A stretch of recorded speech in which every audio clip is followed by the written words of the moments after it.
Nous avons très récemment, tout début 2022, à nouveau contractualisé avec le cabinet McKinsey, en renfort de la campagne de vaccination pédiatrique cette fois, et ce jusqu'à la date du 4 février 2022, c'est-à-dire après-demain si je ne m'abuse.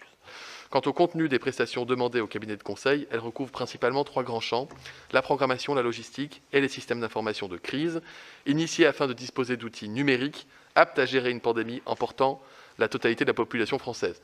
Je le redis, 3 semaines, je crois qu'il a fallu pour développer SIDEP. Quand on a parlé initialement d'un système d'information commun à tous les laboratoires, avec une centralisation des données, une sécurisation des données, permettant d'avoir un regard exhaustif et une montée du contact tracing, si on m'avait dit avant que ça prendrait 3 semaines, si on vous l'avait dit, vous auriez dit c'est impossible. Or, ça a été fait.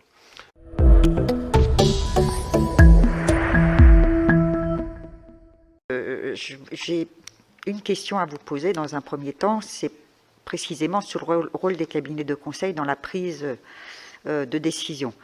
Mais je voudrais quand même insister sur le fait que notre vocation, la vocation de cette commission d'enquête, c'est vraiment de comprendre pourquoi ces derniers temps, il y a eu un recours en augmentation des cabinets de conseil privés sur des missions qui nous semblent quand même importantes, et nous voulons comprendre parce que comprendre, ça peut supposer qu'un certain nombre d'éléments qui nous paraissent opaques puissent être levés et gagner surtout en transparence.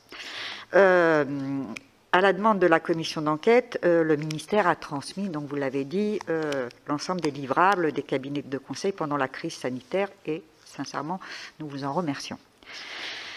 Toutefois, leur lecture donne quand même le vertige, car elle démontre une intervention massive de ces cabinets sur tous les pans de la crise sanitaire et sur des missions qui nous semblaient relever de l'administration.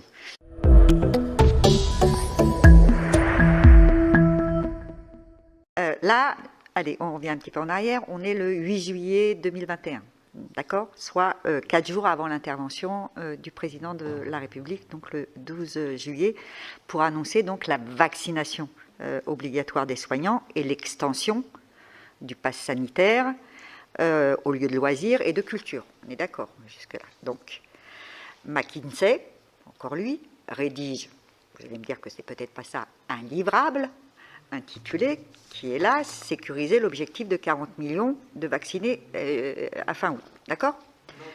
Comment ça, non? Madame la rapporteure, je vous arrête tout de suite. Quel est le logo qui est sur le document? Ministère des... Oui, non, mais... Non, attendez, on est ici dans une commission sérieuse. Est-ce qu'il y a marqué McKinsey quelque part dans le document? Non, il n'y a pas marqué McKinsey. Il est marqué quel logo? Ministère. Donc non, ce n'est pas un livrable de McKinsey, c'est un document interne à ce qu'on appelle le cabinet Covid ou la task force vaccinale, qui relève directement de mon autorité au sein du ministère. D'accord. Je veux qu'on soit très précis. Alors, monsieur le ministre, dans ces cas-là, on va être très précis, et je vais l'être. Il y a une note... Je ne sais pas si je vais la retrouver, voilà. Une note qui a été rédigée à l'administration, à l'attention de monsieur le directeur général de la santé. Objet, planification de la dissolution de la cellule de coordination interministérielle, logistique et moyens sanitaires, CCILMS. Cette note a été rédigée par 2 personnes. Enfin, le dossier a été suivi par 2 personnes, dont une qui est salarié d'un cabinet privé. Et une note aux directions, oui. Une note à la direction générale de la santé peut être rédigée par des équipes qui viennent en renfort issues de cabinets privés. Oui. Quel est l'étonnement que vous mettez dans votre question? Monsieur le ministre, ça n'est pas dérangeant à votre sens qu'un document estampillé ministère des Solidarités de la Santé... Je n'avais pas fini. Il y a ces ministères de la Solidarité. Soit manifestement sauf que c'est quelqu'un d'un cabinet privé qui a rédigé la note. La personne qui rédige ça n'est pas au siège de McKinsey. La personne qui rédige cela, c'est le principe, pardonnez-moi, de renfort de conseil, est une personne qui est déléguée par le cabinet, en raison de ses compétences, au sein d'une équipe, au sein du ministère.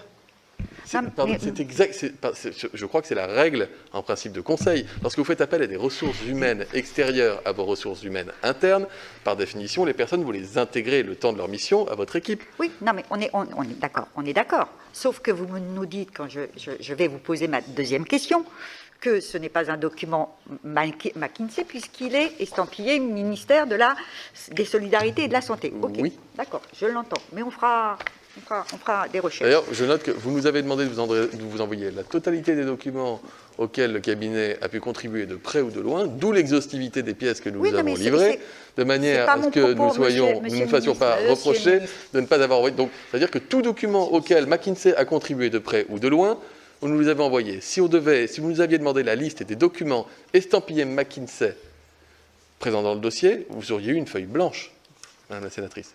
Vous avez là tous les documents auxquels ils ont pu contribuer de près ou de loin, au titre des renforts RH internalisés dans nos équipes le temps de la mission, et sans pouvoir décisionnel et sans lien direct avec les ministres.